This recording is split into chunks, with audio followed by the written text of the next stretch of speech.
Seja bem-vinda, seja bem-vindo. Sintam-se acolhidos e acolhidas nesse espaço virtual do Instituto Lula. Meu nome é Isabel dos Anjos e é com muita satisfação que, em nome do Instituto, venho dar as boas-vindas a você que acompanha esse webinário e aos nossos convidados e convidadas que irão discutir os temas. Esse ciclo de estudos e pesquisa sobre as novas e velhas desigualdades na era digital é resultado do edital número 4 de 2021. Aquele edital que buscou em todo o território nacional publicações, fez uma chamada de artigo, algo inédito para pesquisadores e pesquisadoras. E agora estamos aqui com um conjunto de 19, pessoal, 19 webinários sobre esse tema. Serão 19 encontros aqui nesse espaço virtual, com a presença dos convidados, discutindo esses temas sobre a supervisão do Jorge Abraão. Sintam-se acolhidos, sintam-se acolhidas nesse espaço de formação organizado pelo Instituto Lula. Para nós é uma satisfação contarmos com a presença de vocês que nos acompanham e também o nosso agradecimento aos convidados, convidadas, à equipe e ao Jorge, que estão envolvidos, né, na produção desse webinário. E tem mais novidade, pessoal. Vem por aí 3 publicações a respeito desse tema. Fica com a gente, curte, compartilha, comenta, acessa o canal do YouTube do Instituto Lula. Não se esqueçam de se inscrever e ajudar a divulgar. O Instituto Lula precisa de você nessa tarefa de fazer chegar a cada vez mais pessoas esse trabalho. Jorge, vem continuar esse trabalho, trazendo novidade dessas pesquisas para a gente. Um bom webinário para nós.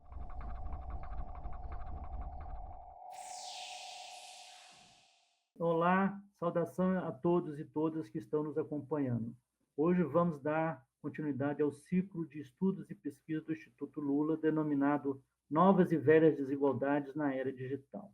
Esse ciclo é composto de webinários para apresentação e debate com os autores e convidados dos estudos e pesquisas aprovados na chamada pública que o Instituto Lula realizou no final de 2021 e que agora já estão em sua etapa final. Este é um momento, achamos que esse é um momento oportuno para os autores receberem comentários, críticas e sugestões sobre os seus trabalhos. Esses estudos e pesquisas, né, que foram objeto desse edital no final do ano passado, estão em linha com os propósitos de atuação do Instituto e procuram contribuir para o esclarecimento e solução de problemas relacionados ao desenvolvimento nacional, à redução das desigualdades e ao progresso social, econômico e ambiental do Brasil neste momento que nós estamos denominando de era digital. Eu sou Jorge Abraão de Castro, doutor em Economia e membro do GAT, que é o Grupo de Acompanhamento de Temas Estratégicos do Instituto Lula, e seria o mediador e também, no final, se possível, faria algumas perguntas ou comentários. Hoje, o nosso webinário tem como título Governos e Hacking, o mercado de insegurança cibernética global, e será apresentado por Eduardo Izik. É Izik, né? Izik.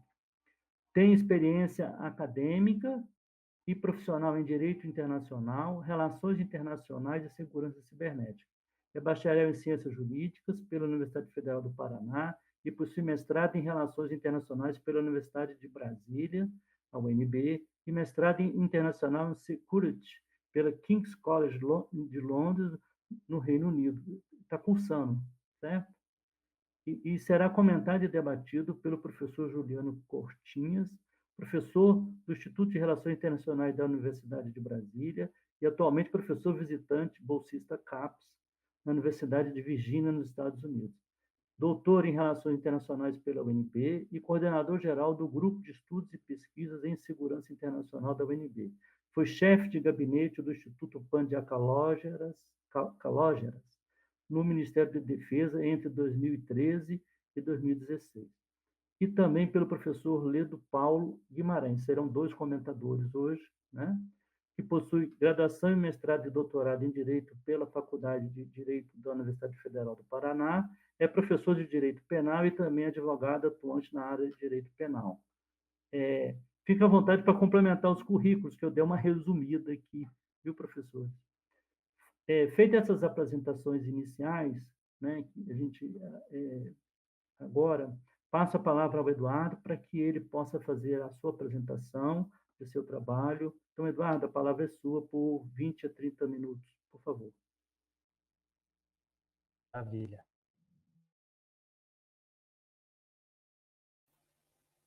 Agora sim. Acho que agora destravei meu som. Obrigado, Jorge. Estão conseguindo ver minha apresentação? Beleza. Agora sim, perfeito. Então, bem, pessoal, primeiro de tudo, acho que agradecer ao Instituto por promover esse debate que é tão importante, né? Um debate que trata de algo necessário e, vamos dizer assim, do nosso cotidiano, né? Que é a digitalização crescente, né? E as oportunidades. E hoje eu pretendo falar um pouco mais, infelizmente, sobre o lado negativo, né? Um pouco dos riscos associados a essa digitalização, essa ampliação da conectividade global. O meu foco de trabalho aqui vai ser justamente uma área de intersecção entre o governos, né, governos e a atuação governamental, e o que seria, vamos dizer assim, uma proposta de segurança cibernética que acaba que, com o tempo, não necessariamente conduz à segurança, mas talvez conduza a mais insegurança. E aí, eu faço esse trocadilho já no título do meu artigo, né? Mas, em síntese, é uma reflexão sobre o que aconteceu, vamos dizer, uma revisão do que tem acontecido nas últimas 2 décadas de comportamento aí dos governos no ambiente cibernético. Importante colocar também que não significa dizer que eu estou cobrindo todos os tipos de ameaças que existem no espaço cibernético, né? Certamente, né, criminosos, né, grupos ransomware, né, outros tipos de atores maliciosos estão presentes e, infelizmente, eles não vão estar contemplados aqui no que eu analisei, que eu ponderei. Mas é interessante porque aqui a gente vê uma relação entre uma entidade que a gente deposita ou cria expectativa em relação a comportamentos e o quanto esses comportamentos têm sido inconsistentes, né? Então, aí, como os estados têm se comportado, vai ser o principal foco da minha apresentação. Deixa eu retomar um pouquinho sobre quem sou eu, né? Jorge já fez cobriu aí boa parte do que eu tenho de formação acadêmica, né? Hoje eu sou bolsista do Chevening, que é uma bolsa que o governo do Reino Unido oferece. Aí vim aqui para Londres e estou tendo a oportunidade de fazer um mestrado em segurança internacional na King's College, mas a minha origem, tanto dessa pesquisa quanto do meu interesse no tema e aonde eu pretendo continuar, né, no doutorado ao retornar para o Brasil, é a UNB e o Instituto de Relações Internacionais, a quem eu sou muito grato, né? Trabalhei como servidor público por 12 anos, né, uma experiência muito interessante, muito legal. A gente vê um pouco do governo por dentro, tanto as coisas que são muito bacanas, quanto as coisas que são, em algumas ocasiões, frustrantes, né? Mas eu decidi perseguir, aí, vamos dizer assim, esse meu desejo por ser um pesquisador, vamos dizer assim, nessa intersecção entre direito, relações internacionais e tecnologia, né? E é importante a gente ter isso em mente, né? Que não é uma solução que vai ser puramente tecnológica, não é uma solução que vai ser puramente legalista, jurídica, e também não é uma solução, vamos dizer assim, não é uma bala de prata que vai vir de um acordo internacional, né? Então, eu gosto de fazer essa combinação por conta disso. Um disclaimer, né? Importante também que a pesquisa aqui, o que eu apresento em termos de resultados, ideias, conclusões, ela logicamente não representa a opinião de antigos empregadores, né, do governo brasileiro ou das instituições que eu sou filiado, né? É uma pesquisa independente da qual eu sou, vamos dizer assim, responsável pelos erros e acertos. Mas vamos para a ideia, vamos dizer assim, core, o núcleo do meu artigo e o que eu estou pensando, né? O que eu pensei nele, por que eu acho que ele é relevante e traz para o debate algo que é importante, que eu acho que o Instituto Lula vai se beneficiar e vai permitir, né, ser um vetor, vamos dizer assim, de disseminação dessa visão, né, desse questionamento, que em essência, é o papel do Estado dentro da percepção de segurança cibernética. A gente tem, vamos dizer assim, a visão sempre mais tradicional, né, em termos de segurança, assim, de estudos de segurança nacional, estudos de segurança nacional, é muito focado na ideia, vamos dizer assim, que o Estado é o provedor de segurança, né? Então, ele seria, vamos dizer assim, um garantidor da tranquilidade para você se comunicar, da tranquilidade para você fazer relações, né, transações financeiras, para você ter privacidade dos seus dados, né? Então, essa seria, vamos dizer assim, a perspectiva mais convencional que a gente imagina, né? Similar ao que a gente veria, por exemplo, na atividade, vamos dizer assim, de segurança pública no ambiente físico, né? Você imagina policiamento ostensivo, né? Eventualmente, pessoas que cometam atividades delituosas são eventualmente levadas a julgamento, julgadas de acordo com parâmetro de legalidade, constitucionalidade, mas eventualmente esse é o papel que você imagina, vamos dizer assim, como tradicional, né? Acontece que a expansão, né, da dimensão e do espaço cibernético criou, assim, vamos dizer assim, um terreno muito fértil, muito espaço, muita margem, não só para pessoas, não só para corporações, não só para organizações, como para os próprios governos, para os próprios estados, né? Então, a presença digital hoje é fenomenal, né, de governos, né? A gente vê serviços, nem sempre idealmente assim sendo perfeitamente prestados, mas sendo prestados de maneira online, né? Emite certidões, faz upload de documentos, valida comunicações via online, né? Então, é alguma coisa que o Estado, de alguma maneira, incorporou, né? Certamente as empresas privadas incorporaram, os indivíduos incorporaram, todos nós hoje temos smartphones, fazemos um monte de coisa nesse contexto, né? E esse contexto permite, vamos dizer assim, que muitas ameaças, vamos dizer assim, muitos problemas, né, venham a surgir por conta das grandes vantagens que nós temos, né? Então, se você tem novos vetores, que o pessoal chama assim, vamos dizer assim, na lógica de segurança cibernética, novos vetores de ataque, né? Então, a gente pensa, vamos dizer assim, o Estado agora, né, quando ele se vê, vamos dizer assim, diante, na primeira posição dele, de como o protetor, o garantidor de segurança desse ambiente, ele percebe que esse ambiente também proporciona para ele mesmo um certo, vamos dizer assim, uma certa vantagem, né? Ele, Estado, por exemplo, percebe que pode utilizar o incremento de comunicações, de telecomunicações eletrônicas, como uma forma de coletar informação sobre seus cidadãos. Não necessariamente de forma ilegal, não necessariamente em escala, mas ele percebe que é vamos dizer, uma nova dimensão onde ele pode coletar informação sobre as pessoas, né? Não necessariamente sobre os indivíduos, mas sobre empresas, né? E ele pode fazer, por exemplo, instruções de processos, né, civis, criminais, financeiros, pensando nessa ótica, né? Então, eu tenho um pacote novo de informações que está disponível, né? Não só agora no mundo real, vamos dizer assim, mas também nessa visão digitalizada. O problema é que essa ideia de, vamos dizer assim, espaço novo, né, da dimensão cibernética sendo algo novo, gera a possibilidade, assim, de você criar o que seriam novas maneiras de coleta de informação, novas maneiras de monitoramento de pessoas que não necessariamente se encaixam com perfeição no regime jurídico que você via acontecer, via existir antes, né, da ubiquidade da internet.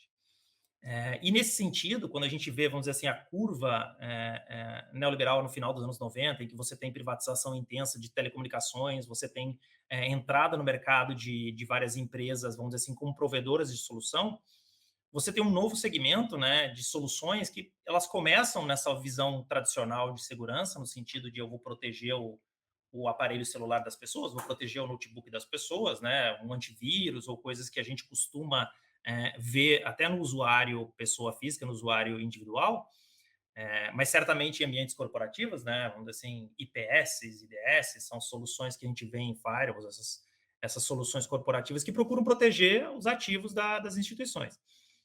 A gente vê que você tem esse mercado sendo criado, mas ao mesmo tempo você percebe que existem soluções que olham para esse ambiente e dizem, nossa, a gente tem, vamos dizer assim, muito acesso a muita informação, a gente pode fazer mais, né? E nessa curva, vamos dizer assim, pós 11 de setembro, fazendo uma associação temporal aí com a transição para globalização e informatização do planeta, ele acontece concomitante, por exemplo, com certas tendências de securitização de terrorismo, por exemplo. Então, aqui você vê, vamos dizer assim, parte de algumas ideias, de algumas inovações, de algumas soluções, né, que normalmente o mercado privado chama de solução, né? O software seria uma solução para um problema. Nessa lógica de que, olha, a gente pode ser um pouco mais ofensivo, a gente pode usar essa dimensão para monitorar ameaças terroristas, a gente pode utilizar esse tipo de solução para acompanhar crime transnacional. Então, o argumento, vamos dizer assim, para esse novo segmento surge com base nisso, né? Vamos dizer assim, ele sai de uma função tradicional para ter uma perspectiva, aspas, proativa em relação à segurança. E aí a dimensão cibernética passa a ter o que seria uma certa ação, um comportamento ativo de governos, né? Eu já adianto, né, já faço um spoiler da minha própria apresentação, mas a ideia é que essa maneira ativa ela é, em verdade, assim, uma promotora de insegurança no ambiente cibernético, né? Ela cria mecanismos que os estados, vamos dizer assim, tornam todo o ambiente mais inseguro, né? Então, eu vejo como isso, fundamentalmente, como um resultado negativo, vamos dizer assim, essa migração dos estados para esse tipo de atuação. Mas, vamos dizer assim, é o fundo da onde a pergunta do meu artigo se constituiu, né? E o que acontece, né? Justamente nesse começo de século XX, a primeira década, você tem esse desenvolvimento, primeiro, dessas ferramentas de vigilância sendo criadas, vamos dizer assim, por governos, mas necessariamente contando com o apoio de atores privados, né? Todo o setor de tecnologia da informação está em atores privados, então eles contribuem com o governo nesse desenvolvimento, né? O que é importante aqui, né? A gente também vai ver, assim, quando você vai observar o espaço cibernético, a vida, né, a nossa vida digital no ambiente cibernético, você espalha ela de diferentes maneiras, você consome informação de diferentes maneiras, né? Então, existem vários tipos de monitoramento. Existe aquele monitoramento passivo de internet, existem filtragens de conteúdo. Alguns países, por exemplo, trabalham com filtragem de conteúdo bem específico, né? Normalmente o pessoal exemplifica, por exemplo, o caso chinês, em que você tem o grande firewall da China, que realiza um certo controle de informação de fora para dentro, mas esse tipo de filtragem de informação existe, por exemplo, aqui na Europa, em relação à Alemanha e França, em relação ao conteúdo neonazista, por exemplo, né? Mas eu não vou cobrir esses tipos adicionais, né? O Dybert, que é o pesquisador que eu menciono aqui, ele fala da terceira geração de ferramentas aí de vigilância, né? Sendo a primeira e a segunda, vamos dizer assim, normativas, estabelecimento de controle do fluxo da informação, mas a terceira que ele coloca, e é onde eu pretendo focar, e é só sobre o que a gente vai se debruçar hoje, são esses softwares, ou essas soluções que viabilizam, né, monitoramento, vigilância e essa coleta de informação, né, de maneira não consensual. Então, né, nós aqui somos alvos desse tipo de solução, né? Então, uma pessoa vamos dizer assim, direcionada para ela o que a gente costuma chamar de spyware, né? Então, esse spyware é direcionado para a pessoa e permite uma coleta de informações extensas sobre a vida desse indivíduo, né? Então, a gente, para colocar em termos assim, quando eu digo assim, permite a coleta, em que abrangência eu estou me referindo, né? Eu estou me referindo a um tipo de abrangência que seria o seguinte: o sujeito pode ter acesso ao seu celular, pode ter acesso ao seu computador através desse spyware e coletar desde as informações que você tem salvas lá, fotos, vídeos, textos, no caso dos nossos computadores, nossos arquivos de texto, nossos arquivos de pesquisa acadêmica, planilhas, etc. Mas o sujeito pode pegar também à medida que você tecla no computador, né, o que o pessoal chama keyloggers. Então, assim, senhas e nomes de usuário, eles podem coletar com esse tipo de artefato frequentemente. Pode ser feita a coleta do áudio, né, daquele aparelho, caso ele tenha um microfone. Pode ser feita a coleta da imagem, né, como no meu caso aqui, eu estou conversando com vocês pelo notebook, essa imagem poderia ser também coletada por esse tipo de artefato. Então, se você for imaginar o nível de, vamos dizer assim, de ofensividade, do quão invasivo isso pode ser, é extremo.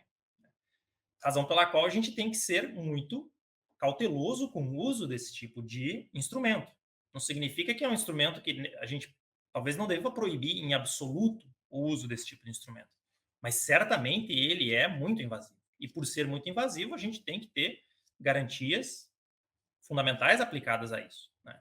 É a essência, vamos dizer assim, do argumento que eu constituo aqui. Então, a gente vai focar nesses casos específicos de spyware, embora existam várias outras tecnologias que permitam também vigilância, que permitam, vamos dizer assim, comportamentos invasivos online por parte de governos ou até entes privados, certo? o foco principal aqui também vai ser nessa constituição desse mercado, vamos dizer assim, de que atores privados produzem soluções e vendem para governos, né? E eles se reforçam mutuamente, aí criando, vamos dizer assim, um círculo que não é exatamente virtuoso. Perfeito? E aí é interessante, né? Nessa ideia de segurança para quem, né? A primeira coisa que eu vou abordar aqui é demonstrar, através de dados que eu coletei, né? A existência de um mercado global hoje para spyware e soluções ofensivas, né? Normalmente isso é anunciado, vamos dizer assim, o pitch de venda normalmente fala essa expressão do inglês, que seria o lawful interception, que está autorizada legalmente, algo assim, né? Embora a expressão seja totalmente solta, né? Quando a gente está falando de lawful, de acordo com a lei, né? Esses provedores vendem para diferentes países, então eles estão sugerindo que eles estão aderentes à legislação de todos os países, o que parece um pouco um argumento de um vendedor, vamos dizer assim, né? Uma moral flexível, no mínimo, né? Mas eu vou demonstrar inicialmente essa existência desse mercado global, e no segundo ponto, aí eu vou justamente citar alguns dos casos que a gente observou, né, que são documentados aí por pesquisadores de diferentes países, em alguns casos até o judiciário precisou intervir na anulação de processos condenatórios, né, em que você teve o uso predatório, em que essas capacidades foram extrapoladas, né, que o objetivo era, vamos dizer assim, vou monitorar um indivíduo porque o comportamento dele é perigoso para a sociedade, e aí você percebe que não, né? Que na verdade eu vou usar esse instrumento para monitorar os indivíduos dos quais eu, por alguma razão, são meus desafetos, seja por origem política, religiosa, étnica, seja o que for, né? E é interessante observar também o quão difuso isso é, né? Eu cito alguns países e eu vou mostrar mais alguns para vocês. A ideia aqui é que isso não é exatamente um comportamento restrito a um tipo de governo ou a um tipo de região, né? Ah, não, isso quem está fazendo são os países da região A, B ou C. Não, isso é difundido globalmente, infelizmente. O que me leva, né, a um segundo ponto que eu levanto no artigo também, a gente precisa falar sobre isso, né? Isso é um problema que a gente pode ver ele acontecendo dentro de países, mas ele se estende globalmente, né? É um mercado global. Então, eu tenho meus dois bons amigos aqui como debatedores justamente por isso, né? Porque uma ideia nós temos um problema, esse problema está acontecendo porque governos de países compram essa solução. Então, no caso brasileiro, a gente precisa ver a adequação disso à legislação local. Mas a gente não resolve esse problema, ou a gente não aborda esse problema só com uma solução doméstica. A gente precisa colocar isso num contexto internacional. Né? Esse mercado é de diferentes empresas. Nós precisamos, e eles atuam em diferentes países. Então, não vai ser uma solução doméstica com legislação pontual que provavelmente vai reduzir essa expansão desse mercado, ou pelo menos controlar o funcionamento do mesmo. Então, sobre a ideia de mercado global. Um dos pontos que eu coloquei no artigo, e aqui eu só vou colocar a imagem, vou falar rapidamente sobre isso. Teve um trabalho muito interessante da Winona de Sombre, uma pesquisadora americana, com outros 2 pesquisadores da Noruega, então foi um trabalho bem interessante que eles realizaram, onde eles pegaram umas que o pessoal costuma chamar de feiras de segurança cibernética. Elas são, vamos dizer assim, a versão digitalizada daquelas feiras de armamentos que acontecem com frequência assim ao redor do mundo, né? Que os provedores aí do mercado de defesa costumam fazer para demonstrar o que eles possuem de capacidade, né? Vamos dizer assim, de novos artefatos, novas ferramentas, novos armamentos. E aqui acontece a mesma coisa, só que na lógica cyber. É interessante porque eles fizeram a catalogação assim de feiras que aconteceram nos últimos 20 anos ao redor do planeta, e eles classificaram as empresas de acordo com o tipo de negócio que elas comercializam. Nesse gráfico, vocês estão vendo o que eles identificaram como as empresas que vendem soluções ofensivas cibernéticas. E eu colori o mapa de acordo, né, de vermelho para amarelo mais claro, de acordo com o país que concentra o maior número de empresas com essas tecnologias. Então, primeira impressão que a gente tem, né, que a gente pode observar, vamos dizer assim, a questão da América do Norte, sobremaneira Estados Unidos e Canadá, e a Europa Ocidental, são os países que vocês veem pela cor do gráfico, mas no artigo vocês vão poder ver os quantitativos exatos, mas essas 2 regiões, elas respondem por quase 80% das empresas que estão nessas feiras, né? Esses são os dados de 2021, então a gente pode, com algum nível de certeza, colocar que nos últimos 20 anos, né, esses são os países que têm, vamos dizer assim, investido nesse tipo de tecnologia. O que faz a gente questionar, vamos dizer assim, um pouco daquela retórica que se escuta com frequência, que você tem um modo, vamos dizer assim, autoritário digital sendo promovido possivelmente por China, sendo promovido pela Rússia, pela Índia, né?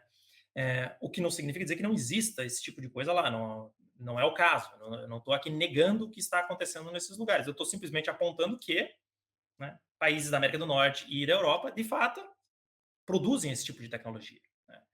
Então, é algo para a gente, inclusive, refletir sobre que maneiras isso se resolve, que maneiras que a gente pode abordar quando você tem esses players internacionais, vamos dizer assim, corresponsáveis por esse mercado. Só para ilustrar para vocês o que eu fiz também, né? Além das empresas que anunciam, né? Então aquelas são as empresas que estão nas feiras, que elas estão anunciando soluções. Aqui eu fiz um esforço grande de coleta com base em informações de fontes abertas, de vazamentos que aconteceram alguns anos atrás aí de empresas dessas, empresas de capacidade cibernética ofensiva, e também relatórios que têm sido publicados aí nos últimos anos sobre o NSO Group, sobre outras empresas. Então, vocês veem aqui na tabela da esquerda, são as empresas, o país da onde elas vieram, né, o país sede, e o total de vendas na terceira coluna. Então, a gente vê a quantidade de vendas que aconteceram a partir de cada uma dessas empresas. Né? Na tabela da direita, no topo, vocês veem a aglutinação, né, da quantidade de vendas por país, considerando a sede da empresa. Então, você vê que países europeus aí são responsáveis pela maior parte das vendas nesse exato momento, pelo menos dos dados que eu tive acesso. E outro aspecto interessante é observar, na tabela de baixo, uma categorização que eu fiz dos compradores. Em alguns casos, foi possível identificar quais órgãos, quais entidades de cada país compraram essas soluções. Né? Porque aí é um detalhe interessante, né? Essas empresas, todas elas anunciam que elas só vendem para governos, que elas não vendem para empresas privadas. Então, você tem uma relação aqui em que é um ente privado vendendo para um ente governamental, né? E eu consigo identificar, nesse caso, alguns dos entes governamentais que adquiriram, né? E você vê maciçamente aí agências de inteligência e autoridades policiais adquirindo isso. O que, no caso de agências de inteligência, leva a uma certa preocupação, sobretudo qual é o escopo normativo que permite fazer uso desse tipo de artefato, por exemplo, no ambiente doméstico. Então, só para vocês terem uma observação, eu falei das empresas em termos de sede, né, no slide anterior, e agora nesse slide eu mostro, vamos dizer assim, os países que compraram. E vocês vão ver que em vermelho eu destaquei os países que compraram mais de uma solução, né? Então, a gente vê, assim, vários países no mundo que estão comprando diferentes tipos de solução, diferentes tipos de spyware, e o objetivo aqui é, vamos dizer assim, ter a maior versatilidade possível, né? Porque duas soluções não são idênticas, elas, vamos dizer assim, atingem alvos específicos, né? Uma delas tem condição de, vamos dizer assim, bem prosaico, né? Hackear o WhatsApp, e a outra pode invadir o iPhone. Né? Exemplos bem blunts, assim, bem grosseiros. Mas é nessa lógica, né? Você vê países adquirindo, inclusive, mais de uma solução. Né? O que deixa a gente sempre preocupado, porque é um nível, assim, vamos dizer assim, o sujeito passa a ter um repertório ofensivo bastante impressionante. Então, a gente vê que existe, de fato, um mercado, e esse mercado tem operado, ele tem operado globalmente, países diferentes têm adquirido esse tipo de solução, né? Então, isso gera, vamos dizer assim, oportunidades. E, nesse caso, o que a gente vê, as oportunidades sendo convertidas, infelizmente, em abusos, né? Eu vou citar alguns exemplos aqui, muitos deles eu abordei em mais detalhes no artigo, outros eu não tive condição, porque senão o artigo ficaria infinito, no mínimo, né? Mas eu vou destacar dois aqui que eu acho que eles são muito, muito relevantes, né? Porque um deles cita o caso da Espanha, que foi recentemente agora o uso do Pegasus do NSO para monitoramento dos políticos da Catalunha, justamente naquele período em que a Catalunha estava debatendo a questão de, né, secessão da Espanha ou não. E um caso específico na Turquia, que é extremamente interessante, porque o judiciário turco recentemente anulou o caso em que um jornalista, aparentemente, né, pelo que a decisão que eu tive acesso, o jornalista, na verdade, foi vítima de um desses artefatos, em que foi colocado, vamos dizer assim, material comprometedor no celular dele, ou no device dele, no equipamento dele. E depois a polícia foi fazer uma busca e apreensão na casa dele, descobriu esses equipamentos, né? com esses materiais comprometedores, vamos dizer assim, que seriam de origem criminal. E aí você para pensar que se o sujeito tem um artefato que permite acessar dispositivos dessa maneira, né, sem que a pessoa saiba, pode realmente realizar esse tipo de conduta, que é eu vou invadir o seu celular, colocar umas fotos comprometedoras e depois eu vou lá, acuso você de ter fotos comprometedoras no celular. É um ciclo perfeito, vamos dizer assim, né? A mesma autoridade que tem a condição de investigar é a autoridade que tem a condição, vamos dizer assim, eventualmente, né, fabricar evidências contra o indivíduo. Então, isso é o cenário aterrador, né? E esses são os exemplos mais extremos de abuso. Você tem exemplos, aspas, menores, em que as pessoas são monitoradas 24 horas por dia, como foram os casos ali na Etiópia, Emirados Árabes, pessoas que já não moravam mais dentro dos seus países. No caso da Etiópia, pessoas que estavam expatriadas. Então, é o tipo de, aspas, solução, é um tipo de artefato que hoje está disponível a muitos países, que se não regulada na maneira de utilização, ele leva a abusos, né? Tem levado a abusos. De países latino-americanos, como Panamá, México, de países, aspas, democráticos, né? Se você for pensar na lógica de países democráticos versus países autoritários, por exemplo, né? Índia, Espanha, né? México, né? São países que têm eleições, são países democráticos, são países que têm um judiciário, e ainda assim isso aconteceu. Então, isso é extremamente preocupante. Esse exemplo, a gente precisa observar esse exemplo de abuso e refletir sobre a realidade brasileira nesse sentido, né? E aqui é o ponto em que eu trago para o debate, que é onde os meus dois painelistas, meus dois colegas vão certamente poder me ajudar muito, que a gente perceber, poxa, essa segurança para quem ela tem duas perspectivas, no mínimo, né? Uma delas que eu coloco com uma perspectiva nacional, né? Vamos dizer assim, poxa, esse tipo de ferramenta ele seria legal no ordenamento jurídico aqui, né? Você pode coletar provas pela invasão do equipamento, porque na prática, muito do que esse tipo de spyware faz, por exemplo, o NSO Group, ele tem um negócio, uma funcionalidade que a gente chama de zero clique, né? Então, a sua vítima, ela não precisa nem clicar no phishing, vamos dizer assim, ela não precisa, vamos dizer assim, poxa, cliquei no link que era malicioso. Não. Você pega o telefone do sujeito e você manda o exploit na direção daquele telefone, você, né, manda aquilo para o aplicativo que ele já possui, por exemplo, o WhatsApp, e o aparelho da pessoa passa a ficar sob o controle do operador dessa solução. Então, na prática é o que a gente chama root, né, raiz, né, o sujeito administrador daquela solução. E aí, na prática, ele pode fazer o que ele quiser. Ele pode coletar prova, ele pode produzir prova, ele pode inventar prova. Será que isso aqui só com uma autorização prévia seria o suficiente? Como é que a gente vai auditar a validade das provas? É alguma coisa, são perguntas que eu faço, né? Eu não tenho resposta para elas no meu artigo, infelizmente. Eu gostaria de ter. Mas são as perguntas que eu acho que da perspectiva nacional, perspectiva doméstica, eu tenho certeza que o Ledo vai conseguir, por exemplo, refletir sobre isso, né?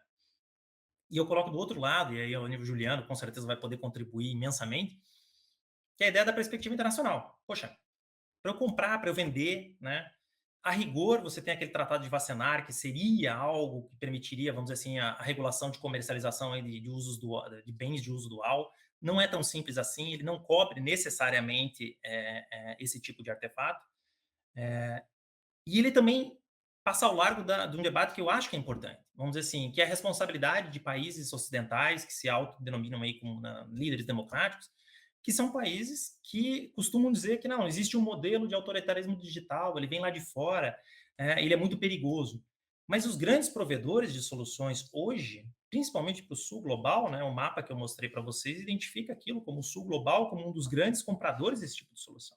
Ele acaba sendo de países ocidentais. E como que a gente vai construir um regime de controle desse tipo de comercialização, né? Por ser um artefato digital, realmente é muito difícil você fiscalizar, né? É diferente de, vamos dizer assim, armas químicas, armas nucleares, em que você pode fazer perícias, visitas técnicas, né? Você tem como identificar, vamos dizer assim, resíduo químico radioativo. Nesse caso, não vai haver, né? Então, como fazer isso, né? Isso é um desafio, né? Um desafio muito grande e talvez seja algo para se pensar agora, especialmente quando o pessoal coloca em perspectiva como se fosse assim uma guerra fria simples, né? Em que você tem um lado malvado, autoritário, e um lado bonzinho, vamos dizer assim, que não faria nada de errado. Quando a gente observa que os dados não são nesse sentido, né? Então, se eu não estou enganado e não estou, esse último slide, eu agradeço demais essa oportunidade que eu tive de levantar, vamos dizer assim, um pouquinho do debate para esses meus colegas, né? Eu espero que que eles possam fazer comentários e críticas, elogios, não tem problema, são sempre positivos, é sempre bom a gente colher informação e perspectiva de outros. Obrigado, pessoal. Obrigado, Eduardo. Eu gostei. Críticas e elogios, né, Eduardo? Bom, passo a palavra direto para o Juliano. O Eduardo já deu as deixas aí, pessoal. Mas fique à vontade para não seguir as deixas só dele, não, por favor. Pois é, tu viu? Pedindo elogio. Não, mas vou atender ao pedido, né? O artigo está bem interessante. Realmente, eu já conheço um pouco dos argumentos do Eduardo, por já ter visto, né, algumas apresentações dele na UNB, enfim, né, ao longo da carreira acadêmica, no grupo de estudos de segurança internacional que nós temos na UNB também. Então, sempre uma alegria, né, fazer a leitura dos artigos e poder conversar sobre um tema que é tão interessante, né? E aí, meu primeiro comentário vai justamente nesse sentido, né? No sentido de que eu não percebo que o Brasil faz uma discussão suficiente sobre a questão cibernética em termos não só, enfim, do interesse nacional, mas também do quanto isso pode afetar a segurança dos indivíduos, né, das pessoas em geral, que é uma discussão que o artigo levanta, né? É claro que o artigo faz isso a partir de uma perspectiva do Estado, né? Enfim, principalmente na relação do Estado com as pessoas, mas entre indivíduos também há uma dinâmica de insegurança, né, possível. Então, acho um tema essencial, acho que é um tema em que a gente deveria, além de discutir mais, também investir muito mais, né? Nós temos uma política, né, de defesa cibernética, né, ou melhor dizendo, uma política de defesa que coloca a cibernética como um dos seus setores estratégicos, um dos seus setores prioritários, mas que não traduz isso em investimentos, em atenção. Eu acho importante trazer o dado de que o nosso orçamento de defesa vai mais de 80% para gastos com pessoal. É um dado que aumentou nos últimos anos, o que nos deixa incapazes de fazer investimentos na aquisição de melhores equipamentos, tanto para a defesa, né, e aí o ponto central do artigo, quanto para fazer operações ofensivas que não necessariamente precisam ser realizadas, né, mas só ter a capacidade de realizar a operação ofensiva já aumenta a dissuasão, né, contra possíveis adversários. É um ponto que o Zic traz em uma passagem do texto. Dito isso, né, eu queria fazer alguns comentários mais específicos, mas acho, né, que talvez esse primeiro seja, não à toa estou fazendo ele primeiro, né, seja fundamental, né? A gente precisa falar mais sobre cibernética, a gente precisa conhecer melhor a questão, né, e precisa entender quais são as nossas vulnerabilidades principais nessa área, né? Então, acho que é um tema fundamental e que a gente precisa ser mais cuidadoso com ele. Muito interessante, né, toda essa contextualização do tema, do problema, né, que está sendo apresentado. Enfim, o Eduardo traz as empresas, traz os países que têm capacidade ofensiva na área cibernética, fala, né, sobre países que estão desenvolvendo a tecnologia, que estão adquirindo, enfim. E aí eu tive algumas surpresas, né, com relação a essa listagem, né, porque nós sempre ouvimos falar, né, dos hackers russos, aquela coisa toda, enfim, né, e não é exatamente o que os dados trazem, né? Enfim, Alemanha, Itália, como liderando, países que lideram, né, vendas de produtos, as empresas também, né, de origens diferentes, né, do que eu imaginava, né? Claro que isso não significa que a maioria dos ataques vem desses países, né? Isso aí, não sou um especialista na área cibernética, até peço desculpa se eu falar muita bobagem, mas, enfim, a questão é que a gente também precisa olhar para esses dados que ele está trazendo aqui, né? Até se existe um interesse de regular esse mercado, né? O texto tem algumas repetições em um outro momento, alguns erros de digitação, isso tudo, não vou passar por isso, mas acho que vale uma atençãozinha aí de revisão, né? Então, vou fazer alguns comentários mais gerais, né?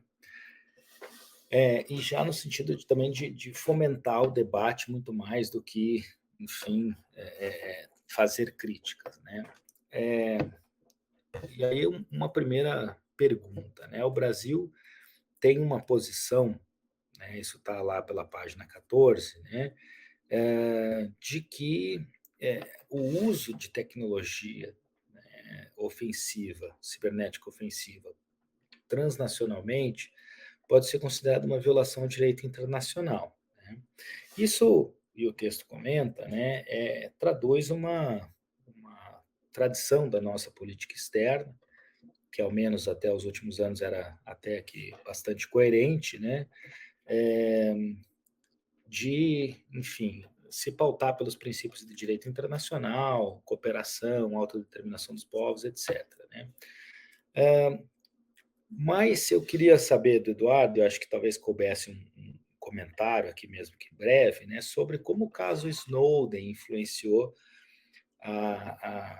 a visão do Brasil sobre cibernética, né? Porque as revelações que o Snowden trouxe demonstraram, né, jogaram na nossa cara a nossa grande vulnerabilidade. Então, se de um lado a gente tem as Forças Armadas dizendo que o Brasil é muito capacitado nessa área, enfim, nós somos, né, temos aí grandes capacidades, né, nos defendemos muito bem, a própria presidenta da República, isso não é um demérito só do sistema brasileiro, porque também a Angela Merkel estava sendo espionada, enfim, né, no seu próprio telefone.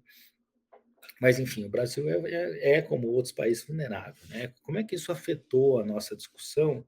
E aí, já um outro comentário. Será que a gente é tão defensor do direito internacional porque nós mesmos não temos capacidade de atuar nesse mundo, ou é realmente uma questão de princípio? Eu acho que não tem uma resposta muito clara para isso, teria que ser feito um estudo só para tentar responder, mas enfim, né, algo que veio à minha mente. Assim. Sobre a questão, né, e aí eu vou falar também sobre essas duas partes principais ao redor das quais o artigo está desenvolvido. Né? A primeira questão dos regimes internacionais. Eu acho que caberia aqui, Eduardo, trazer um pouco mais da literatura de relações internacionais sobre os regimes. Tá? Então, essa seria uma primeira sugestão, no sentido de fazer pelo menos uma discussão breve, né, sobre a possibilidade de surgir um regime regulatório ou não. Né? Porque, enfim, o artigo está concentrado em trazer algumas das características que o regime deveria ter, como é que o Brasil se posiciona, enfim, mas por que os países que têm capacidade cederiam, né, uma parcela da sua autonomia decisória em prol de um regime internacional que lhes diminuísse a capacidade de atuar, né, ofensivamente? Né? Será que isso é possível? O que convenceria os países mais capacitados a ceder a um regime internacional?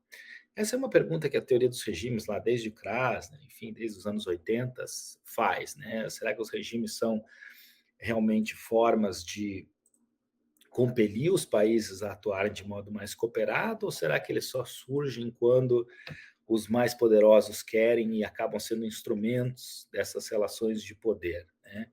Ou seja, será que é possível a gente ter um regime que atenda à coletividade das relações internacionais, ou será que uma regulamentação que venha a surgir é só para legitimar e solidificar as relações de poder entre países, né?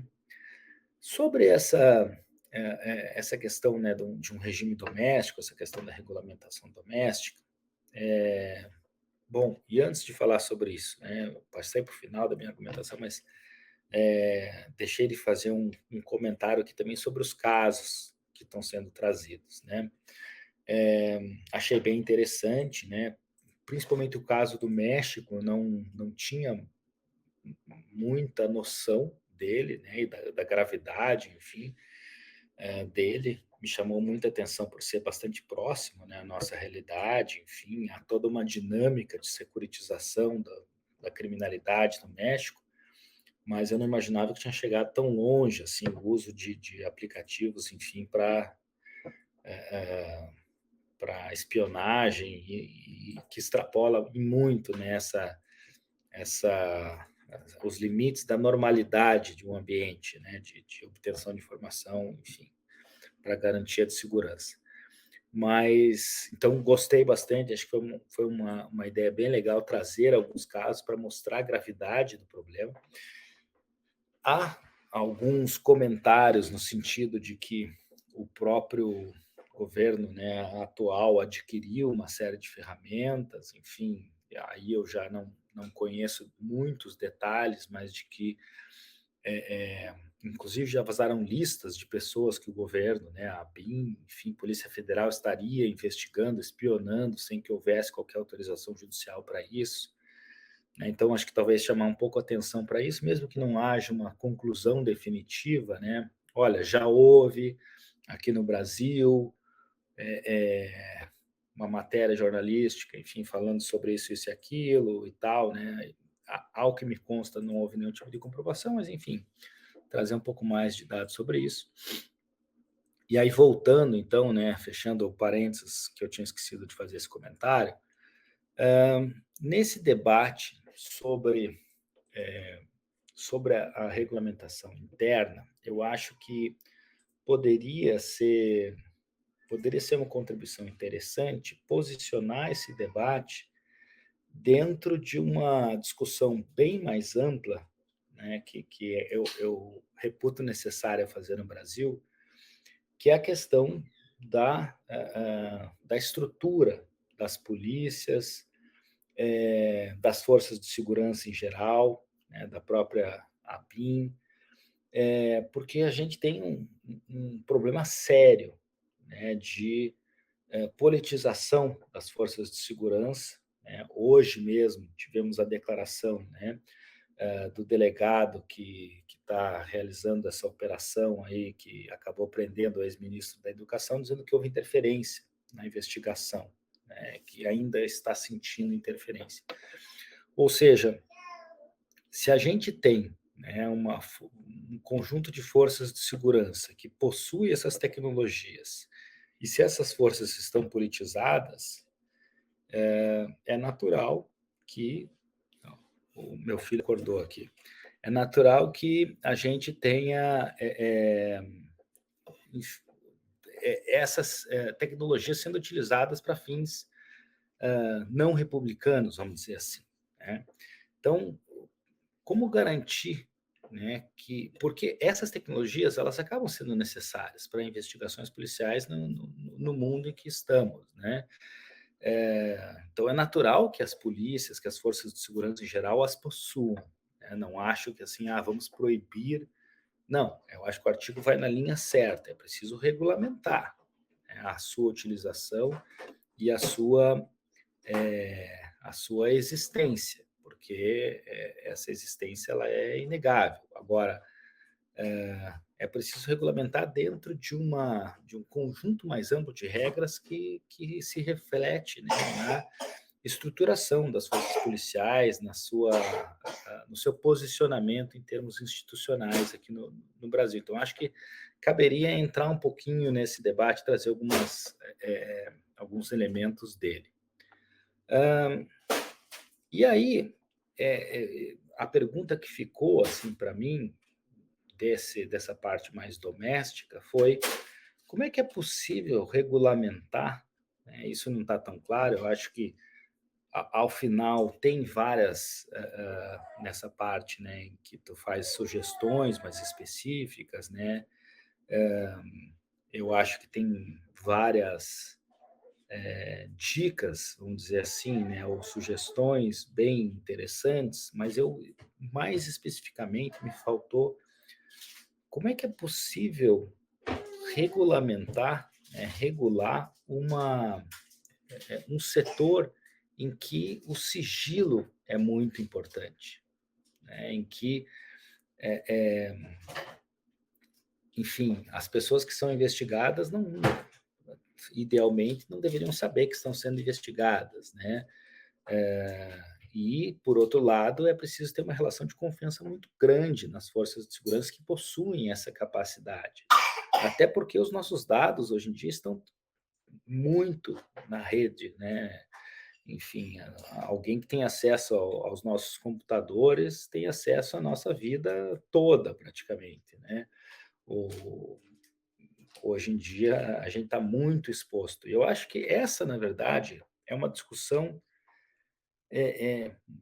antiga já, né? Ou seja, quanto o Estado pode interferir, aí acho que o Ledo vai ser muito melhor do que eu para responder esse tipo de pergunta, para fazer sugestões nesse sentido, quanto o Estado pode entrar na seara pessoal, né?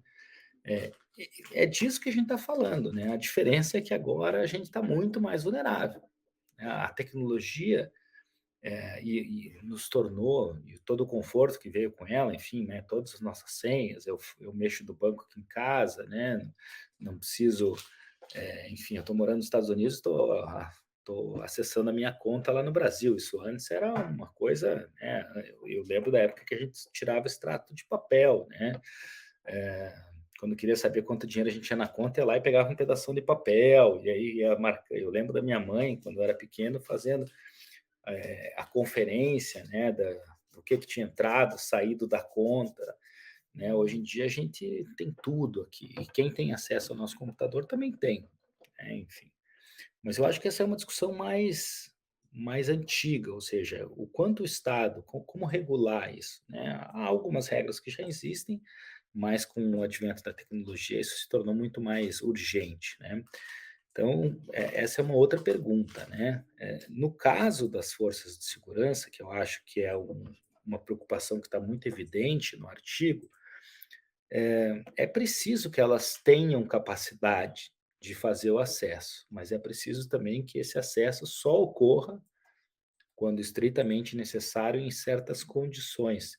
Eu acho que o artigo não trouxe, e eu tenho certeza de que isso vai ser muito fácil para te acrescentar, não trouxe assim quais são as variáveis que estão em jogo, ou seja, o que está de um lado e o que está de outro. É necessário que haja sigilo, é necessário que haja capacidade de atuação, mas é necessário que essa atuação seja limitada, né? Então, pegar um pouco dessas variáveis e trazer para o papel, assim, só para uma forma de, olha, de um lado a gente tem isso, de outro lado a gente tem isso, né? Qual é o equilíbrio dentro dessa regulamentação que é necessário, que se faz necessária, qual é o ponto de equilíbrio entre esses dois lados da balança, né? Então é uma ou outra coisa, assim, mais de informação que me faltou, mas o debate está bem interessante. Acho que é legal fazer esse contraste, né, entre o ambiente internacional e o ambiente doméstico. Isso está bem posto.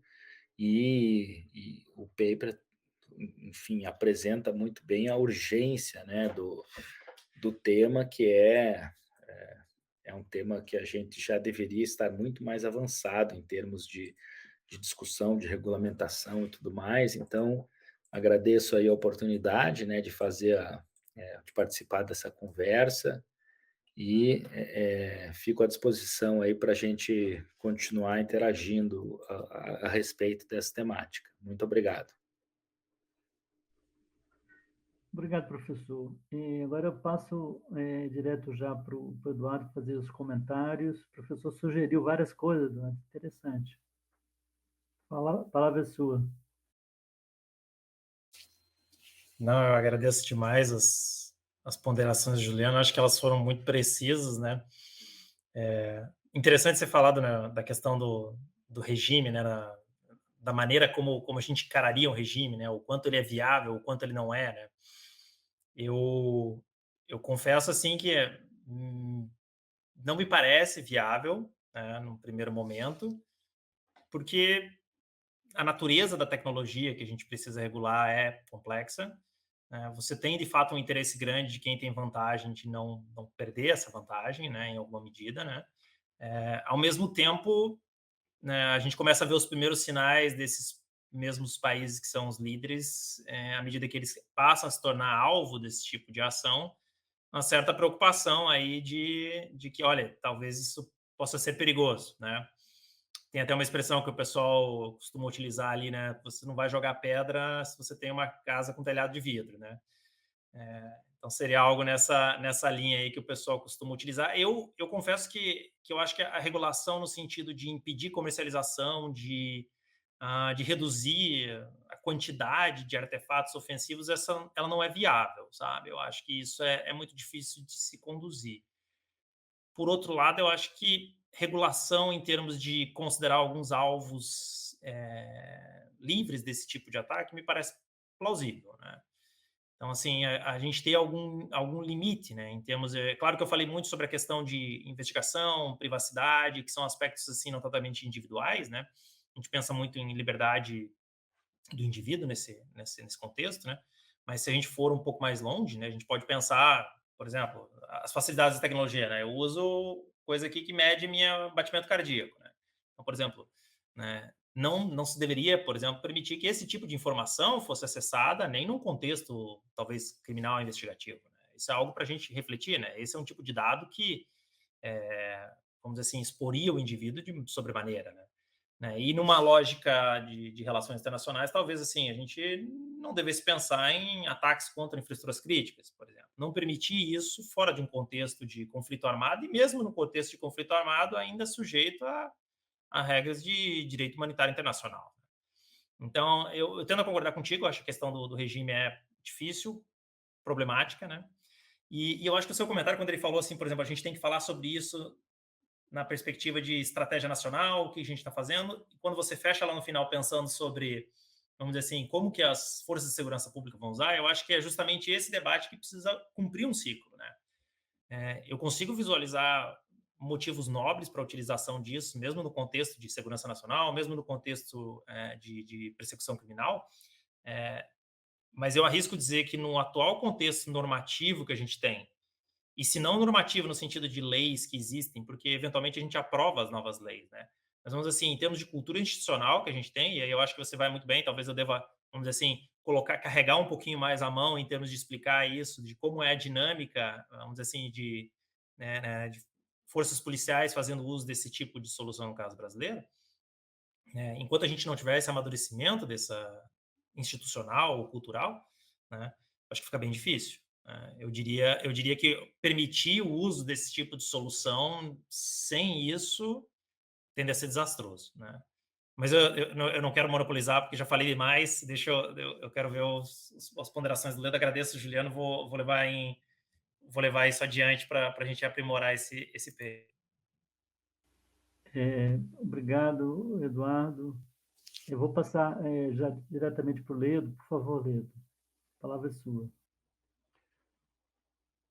Muito bem, então, cumprimento a todos e em especial a excelente iniciativa do Instituto Lula. Penso que a promoção do debate sobre determinados temas realmente é algo que, pelo menos, nos permite, né, buscar alguma perspectiva, seja de solução, seja de problematização mais madura sobre algo que é inevitável.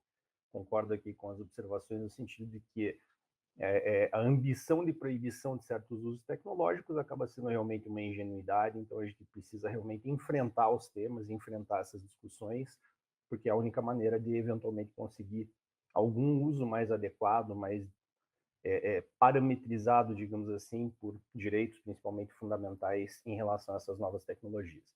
Também registro que é um imenso prazer aqui estar entre colegas de longa data, é sempre uma oportunidade prazerosa estar entre tais colegas, e principalmente para debater um tema dessa natureza, um tema que, insisto, me parece de uma vitalidade muito grande para que a gente possa refletir como isso vai impactar, ou como já está impactando a nossa vida. Então, enfim, para não ficar só na indicação geral, gostaria de especificamente aqui cumprimentar o Eduardo, achei muito, muito interessante mesmo o teu artigo, a gente já trocou algumas ideias a respeito desse assunto. Vou aqui tentar organizar um pouco esse raciocínio para, na medida do possível, poder contribuir de alguma maneira. E também quero cumprimentar o Juliano, porque fez observações bastante pertinentes, não só na perspectiva do direito internacional, das relações internacionais, mas também facilitou um pouco o meu trabalho, porque já puxou alguns temas aqui em relação aos quais talvez eu possa contribuir um pouco mais em relação ao debate. Então, a primeira observação geral que eu te faria, Eduardo, é que essas questões mais, diria eu, propriamente do texto, etc., depois eu te passo uma ou outra observação mais específica em relação a alguns detalhes ali que talvez precisem de um pouco mais de esclarecimento, um ou outro pequeno ajuste, mas eu acho que o objetivo da conversa seria mais em relação ao conteúdo, e é sobre isso que eu vou me ater mais.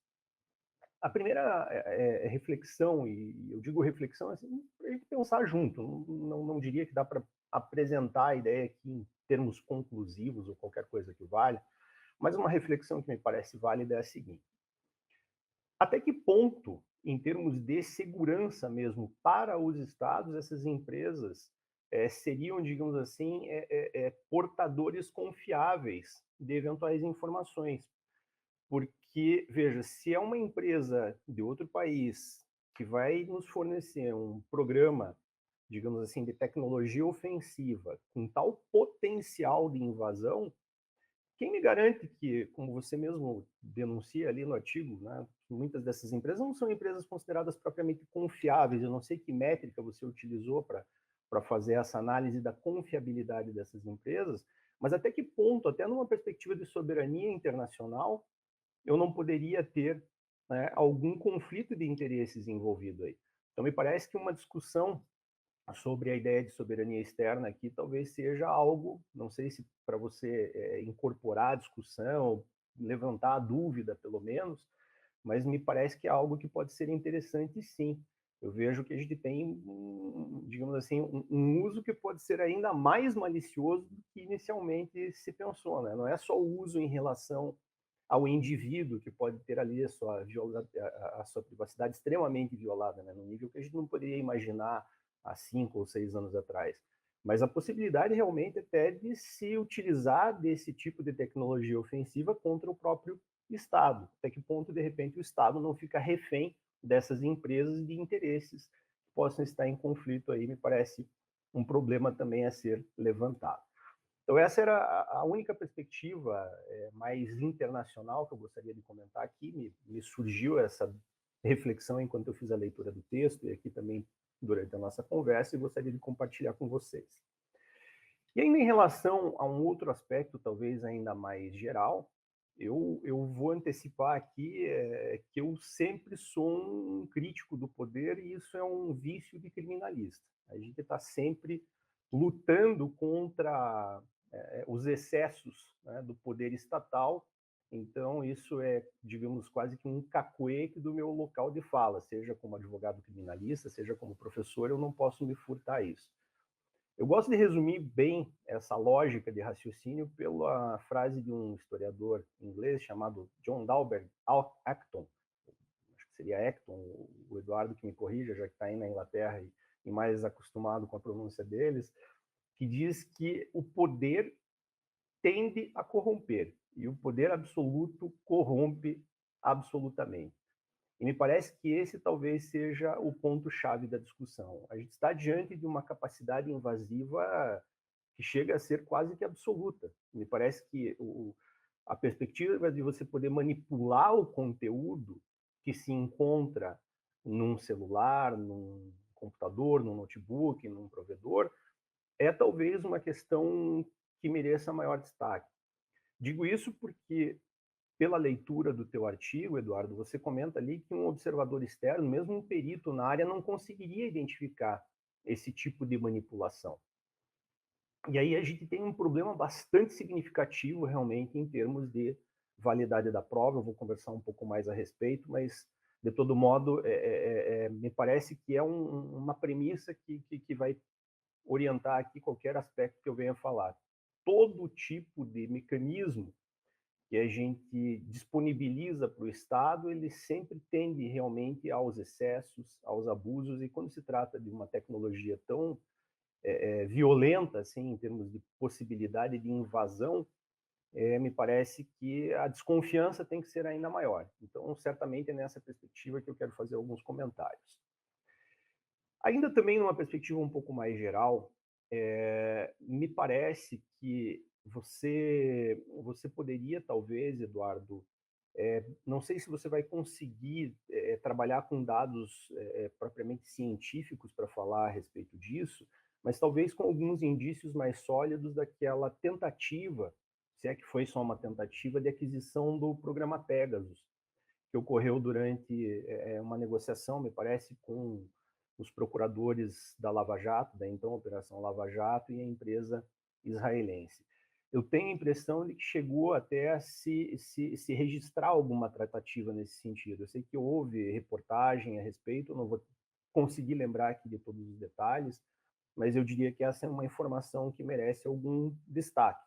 Não sei de que maneira você poderia eventualmente fazer esse destaque, mas eu acho que é uma ideia interessante, porque mostra como esse problema não se restringe aos casos paradigmáticos que você apresentou ali. Eu achei muito interessante você fazer aquele cotejo ali desses usos de tecnologias ofensivas nos países que você elencou.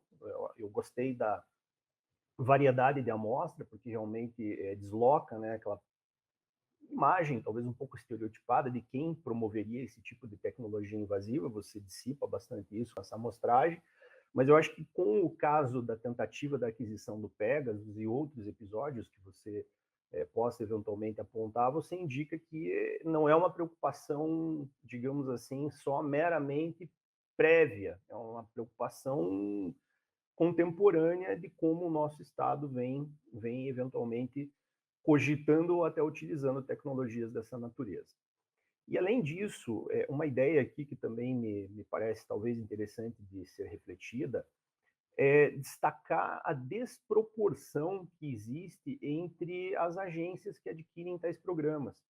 Isso foi uma coisa que, na leitura ali do texto, me chamou a atenção, na fala que você apresentou também, o Juliano comentou alguma coisa nesse sentido, mas eu diria que também merece um certo destaque, porque a justificativa para esses programas seria principalmente para investigação criminal, eu diria, né? Para, enfim, crimes transnacionais, crimes cuja investigação possa ser muito difícil pelas vias normais, mas a gente percebe ali que as principais agências que adquirem tais programas são agências de inteligência. Então aí a gente já percebe, digamos, que o foco desses programas acaba sendo não exatamente a investigação de condutas criminosas, e sim outros usos possíveis para esse tipo de tecnologia. E aí, claro, isso vem bastante também a coincidir com os casos que você elenca ali, de um uso que não tem propriamente vínculo com investigações criminais, um uso, digamos, malicioso, um uso extremamente desvirtuado da tecnologia, que entra exatamente nessa ideia de excesso, de abuso que eu comentei. Agora, falando de questões um pouco mais específicas e trazendo um pouco para a minha área de, quem sabe, alguma expertise, eu tenho aqui talvez algumas reflexões que possam, de alguma forma, ser aproveitadas, ou eventualmente, já que você propõe algumas possíveis saídas ou possíveis maneiras de regulamentação, questões que talvez possam ser incluídas nessa reflexão.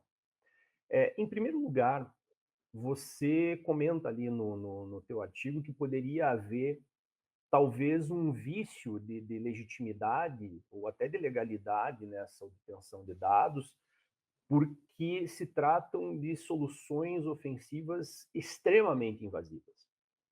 E me parece que aqui talvez a gente possa enfrentar isso por dois aspectos jurídicos, pensando, claro, na nossa realidade, no nosso ordenamento jurídico, mas eu diria que são talvez algumas vias de reflexão ou até de enfrentamento dessa questão. Em primeiro lugar, me parece que a gente tem, talvez, né, um conflito de direitos mais amplo. Não é só uma questão, talvez, de violação à privacidade, à intimidade ou algo do gênero. Porque me parece que a partir do momento em que a gente sabe que a gente pode ser monitorado de uma maneira tão intensa assim, talvez outras liberdades se vejam atingidas também. A própria liberdade de pensamento.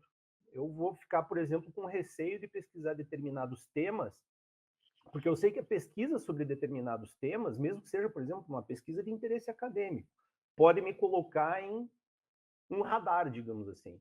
Imaginem, sei lá, um pesquisador científico que está analisando como funciona o fluxo de dinheiro no tráfico internacional, ou como funciona o tráfico de armas sem aquisição pelos estados. Esse tipo de pesquisa, sabendo que eu posso estar sendo monitorado de tal maneira, me coloca também, digamos assim, numa situação de receio. Como que eu posso fazer esse tipo de pesquisa sem, de repente, aparecer em certos radares, digamos assim, ou me tornar um possível alvo? Então, eu diria que talvez o conflito não seja só com o direito à privacidade ou à inviolabilidade, intimidade e assim por diante. Eu acho que a própria ideia de certas liberdades de pensamento, a liberdade individual, talvez numa perspectiva mais genérica, pode se ver em choque aí. Claro que a gente poderia discutir aqui algum nível de ponderação. Eu tenho um certo calafrio na espinha quando a gente fala de ponderação, porque a ponderação é o campo aberto para todo tipo de subjetivismo, arbitrariedade e aquele tipo de hermenêutica que o Lênio Streck critica muito bem, né? Quando a norma é o que o juiz diz que a norma é. Infelizmente, a gente tem, né, nesses conceitos indeterminados, essas aberturas que muitas vezes dão margem à arbitrariedade. Mas me parece que numa perspectiva, talvez, de alguma ponderação, a própria legitimidade ou legalidade de uma prova obtida dessa maneira é absolutamente questionável. Claro, agora falando especificamente do tema na perspectiva do nosso processo penal. Nós temos uma proibição expressa no texto constitucional das provas admitidas por meio ilícito, e teoricamente aqui a gente poderia, né, afirmar o caráter ilícito da obtenção da prova quando o nível de invasão é tão intenso assim. Eu diria que não é uma argumentação pronta, mas é uma argumentação que possa ser desenvolvida. Se eu tenho a possibilidade de monitorar absolutamente tudo, e inclusive interferir, eu não sei se haveria aqui, dentro dessa perspectiva de ponderação, uma possibilidade de aceitação, né, desse tipo de prova. Mas o grande problema é que a gente tem aquelas possibilidades de aproveitamento da prova ilícita por derivação, né? Se é uma descoberta que, independentemente daquele meio, eu poderia ter, ou se por outra fonte eu também poderia chegar àquela prova, a gente tem já uma longa tradição aí de aceitação da prova ilícita por derivação nesses dois casos, da fonte independente e da descoberta inevitável. Seriam talvez alguns aspectos aqui que você poderia também jogar, não sei se cabe, né? O artigo sempre tem o problema da extensão, do tamanho do texto, mas nem que seja a título de reflexão, né? A possibilidade que teria de aproveitamento desse tipo de prova até pelas teorias que aceitam a prova ilícita por derivação, repito, quando se trata de fonte independente, que poderia chegar à mesma prova, ou a descoberta inevitável, que por outros meios chegaria também a esse tipo de prova. Então, enfim, em relação ao processo penal, me parece que há aí sim uma reflexão bastante pertinente sobre a legalidade da possibilidade de obtenção desse tipo de prova. Agora, né, claro, como eu disse, pensando especificamente em situações de investigações criminais. Um outro aspecto ainda em relação a isso, e aí talvez pela novidade do tema nem seria esperado que você conseguisse passar por ali, nós tivemos com a Lei 13.964 de 2019, com o chamado pacote anticrime, a introdução da cadeia de custódia da prova no processo penal. De forma bem simplificada, é a ideia de que você teria que ter toda a prova produzida absolutamente documentada do início até o fim, desde o isolamento do local, desde a coleta da prova, no caso dos dados, o acondicionamento, a manipulação, a perícia, enfim, todos que eventualmente tiveram contato ou que manipularam a prova têm que estar devidamente identificados e assim por diante. E aí surge também uma reflexão, né, Eduardo? Porque se eu posso não só digamos assim, invadir certos conteúdos, filtrar certos conteúdos, mas também manipular esses conteúdos, como é que eu vou garantir a custódia da prova, ou a cadeia de custódia da prova num caso desse? Porque isso é uma questão técnica, que eu estou falando pela tua observação, pelo teu artigo, mas se é possível realmente que haja a implantação de um conteúdo que possa gerar consequências criminais contra a pessoa, sei lá, conteúdo não só que possa comprometer em termos de imagem, mas às vezes comprometer criminalmente mesmo. A gente tem vários crimes que podem ser caracterizados só pelo ter, né, determinados conteúdos armazenados. Pense, por exemplo, em pornografia infantil. Basta ter aquele material, a conduta criminosa já está caracterizada. Então você não precisa de nenhum tipo de uso que a pessoa faça sobre aquele material. Basta que se implante ali o conteúdo e você já tem uma conduta criminosa. E aí realmente é uma grande preocupação, porque se eu não tenho como controlar a legalidade da prova, eu tenho as minhas dúvidas se essa é uma prova que pode ser aproveitada. Não, claro, estabelecendo desde logo uma premissa de desconfiança das autoridades públicas, mas pensando justamente na impossibilidade técnica de conseguir identificar o que é conteúdo genuíno e o que foi implementado, eu inviabilizo qualquer cadeia de custódia da prova. Então, me parece que essa também, na medida do possível, seria uma reflexão que poderia caber ali. Então, enfim, se surgir depois mais alguma ideia, claro que o assunto ele sempre instiga, é um assunto que não se esgota, né? Eu te passo, a gente vai continuar conversando a respeito do assunto, eu me coloco prontamente ou me recoloco, né, à disposição, não só pela amizade, não só pelo carinho que eu tenho por ti, mas principalmente porque é um assunto que me interessa sobremaneira, e se surgir qualquer aspecto aí, a gente vai conversando na sequência. Mas as contribuições, as reflexões mais relevantes que me surgiram seriam essas. Agradeço mais uma vez pela oportunidade e devolvo a palavra então. Muito obrigado. Obrigado, Ledo. Eduardo, você quer fazer um comentário? Bem rapidinho, acho que o ponto que o Ledo colocou assim, me parece realmente ser um ponto crucial aí, até a referência normativa que você fez vai ser bom para eu tomar e, vamos dizer assim, fazer, apontar ela no texto, porque eu acho que é muito pertinente, né? Até porque, assim, se você for observar essa questão da cadeia de custódia, né, do ponto de vista, vamos dizer assim, técnico, em termos de prova digital, por exemplo, né? O problema que a gente teria aqui vamos dizer assim, que o operador de uma solução como essa, ele estaria sentado, vamos dizer assim, num equipamento, vamos dizer, estaria sentado num notebook como esse, em que ele opera a solução que está atuando lá na ponta da linha, no alvo, né? Então, claro, ele tem logs, né, vamos dizer assim, registro do que ele está fazendo na máquina dele e ele deixa registro do que ele faz na máquina do outro lado, né? Então, o problema é que naquele momento em que ele está fazendo aquilo, ele detém, teoricamente, vamos dizer assim, a posição de administração das duas pontas. Então, ele pode fazer coisas lá, né, modificar o ambiente lá, alterar os registros, logs do ambiente de lá e depois alterar os próprios dele aqui, né, onde ele está operando essa mudança. Né? Então, é realmente, assim, alguma coisa... Eu também vejo muita dificuldade, como acho que você conseguiu sintetizar melhor, né? É o lado bom do cara que trabalha com... Ficou muito mais nítido, né, essa questão. Mas é exatamente esse o ponto, né? Em que a gente não pode, assim, estabelecer uma presunção de culpa ou no sentido de que ela vai ser uma má utilização, mas é alguma coisa tão absolutamente, né, perigosa, né, vamos dizer assim, tão extrema, que para a gente fazer uso dela, eu, eu não quis me atrever, por exemplo, uma coisa que me ocorreu, mas eu achei que não seria o ideal, seria assim, vamos dizer assim, não, a gente vai ter que ter condições ou situações específicas para se fazer uso desse tipo de coisa. Mas é difícil a gente ter uma lista de consenso sobre isso, né? E também é difícil dizer que em nenhum caso a gente toleraria fazer o uso desse tipo de solução. Mas aqui o ponto de equilíbrio ainda me parece complicado, né? Certamente, né, do modo como você falou, assim, quando a gente tem um poder extremo, um poder absoluto, ele corrompe absolutamente, isso me parece ser uma verdade imutável, né? A gente não... Isso é muito válido, eu acho que a gente tem que refletir isso, né? Se os exemplos que eu citei lá nos países não forem convincentes para um leitor, por exemplo, não, mas é na Etiópia, não, mas é no México.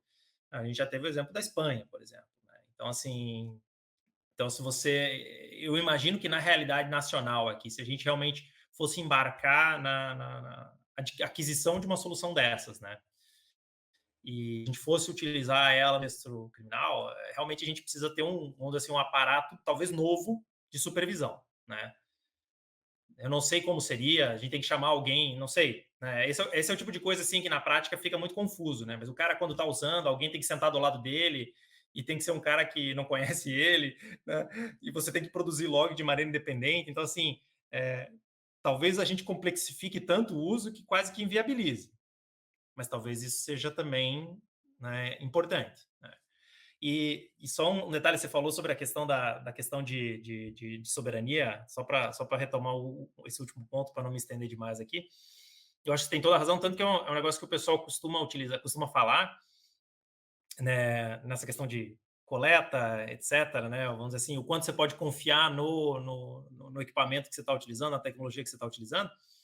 Tem uma expressão que o pessoal usa, assim, que é o fourth party collection, né, assim, que é você, na verdade, como, assim, além do cara terceirizado, né, então é a empresa que presta um serviço para você e você coleta da ponta, né, então teve 3 saltos aí, né, é o cara atrás dessa empresa que aí utiliza, por exemplo, legislação local, né, que aí é um pouco do que aconteceu lá no caso do Snowden, né, que até o Juliano comentou, né, que tudo que aconteceu no caso do Snowden era, vamos dizer assim, dentro da legislação doméstica americana, perfeitamente legal, permitido, né? É isso aí, né? O Google tem uma informação específica sobre um cidadão brasileiro, esse cidadão brasileiro é, por alguma razão, considerado um alvo pertinente para os Estados Unidos solicita informação para o Google e o Google coleta a informação da pessoa, né? Então, aqui seria uma situação similar, né? Você tem, então tem uma investigação criminal de um mega traficante transnacional, né? E você está utilizando um artefato produzido lá nos Estados Unidos, no Israel, na Itália. Talvez a legislação desse país permita, por exemplo, que você tenha o acesso, né, a esse tipo de informação, né? E como a gente vai proteger, por exemplo, a nossa atividade jurisdicional ou de inteligência ou coisa parecida, né? Então, assim, aí a solução parece mais turva, né? Certamente, assim, né, o fato da gente não ter uma indústria nacional, né, é um problema, né? Claro que uma indústria nacional para esse tipo de solução não é exatamente alguma coisa assim que eu, né, sonho todas as noites, mas certamente no sentido da gente não ter a independência tecnológica é um problema, né? Nem que seja para tomar essa decisão, como o Juliano falou, né? Nós vamos tomar a decisão de ter esses artefatos, nós vamos produzir alguns deles. Por quê? Porque em algumas circunstâncias vai ser aceitável, né? Conflito armado, por exemplo, a gente vê o caso da Rússia e Ucrânia, né? O uso desse tipo de artefato tem sido normal, né? Tem sido utilizado. Então também seria ingenuidade da nossa parte não dizer que a gente não deve ter isso. Mas, de novo, né? E aí eu acho que é o mérito, assim, e aí todo mundo reconhece aqui. Eu acho que eu fecho a minha participação fazendo de novo esse elogio e esse, vamos dizer assim, chamado para que o Instituto continue promovendo esse tipo de debate. Porque você veja, como o Juliano falou, a gente precisa conversar sobre isso. Como o Ledo comentou, tem questões legais aqui que a gente precisa falar sobre isso. E a gente vê pouco disso sendo falado, né? Então, assim, por mais que eu não consiga oferecer respostas definitivas, e aí seria muito pretensioso ser capaz de fazer isso, mas, sobretudo, as perguntas, né? Mais do que as respostas definitivas, talvez as perguntas necessárias. Então, Isso eu espero que a gente, eu tenho certeza que isso a gente conseguiu fazer, né? Umas boas perguntas, né? Infelizmente nem todas as respostas, mas eu acho que as respostas vêm justamente disso, de mais pessoas falando, né? Mais pessoas discutindo, né? Então agradeço demais pelas dicas que vocês já me deram. Vou novamente provocar vocês com esses pontos específicos e a gente vai ter uma versão aí, vamos dizer assim, bem lapidada, bem bacana para o Jorge levar adiante. Obrigado, pessoal. Obrigado, Eduardo. Eu acho que o Eduardo agora ele fechou bem, viu? Ele tirou até minha fala final, viu, Eduardo? Primeiro, eu queria muito agradecer o Juliano e o Ledo, foi muito bom, gostei demais, aprendi muito aí com vocês. Fiquei muito preocupado, é preocupante. Eu acho que o Juliano colocou, o Eduardo colocou agora ao final, né? A necessidade de que o Brasil volte, né, a pensar estrategicamente, que pense em soluções tecnológicas, né, e que assuma isso como um compromisso de Estado, de governo, né? Eu acho que isso está no nosso radar, né? Dado que o que foi levantado aqui hoje é muito preocupante para a gente deixar em aberto, né? Deixar para soluções extra país, né? Eu acho que isso é muito preocupante. Bom, o Juliano, o Eduardo vai ter um tempo para poder rever o artigo. Eu acho que foram muito boas as observações. Esse artigo vai compor o nosso livro, então tem um tempo aí, Eduardo, né? Até você capturar e o pessoal vai passar para você esse material, né? Eu queria agradecer a vocês, em nome do Instituto, Juliano, o Ledo e o Eduardo aí pelo grande esforço que ele fez nesse curto espaço de tempo, né? Vocês pensarem bem que esse edital foi em 2021, mas ele trabalhou nesse texto, lógico que ele já vem pensando nisso, mas no texto foi 3 meses. Então, nós temos aí... Eu estou muito satisfeito na minha curadoria do movimento como um todo, que nós conseguimos fazer uma produção, se vocês imaginarem, que esse ciclo aqui, os nossos estudos são mais ou menos 19 estudos em diversos temas, né? E eu acompanhei todos. Logicamente, eu não sou especialista em grande parte deles, mas foi muito interessante. Eu também acabei aprendendo muito, né? Então, eu queria agradecer em nome do Instituto essa participação de vocês aqui, foi enriquecedora.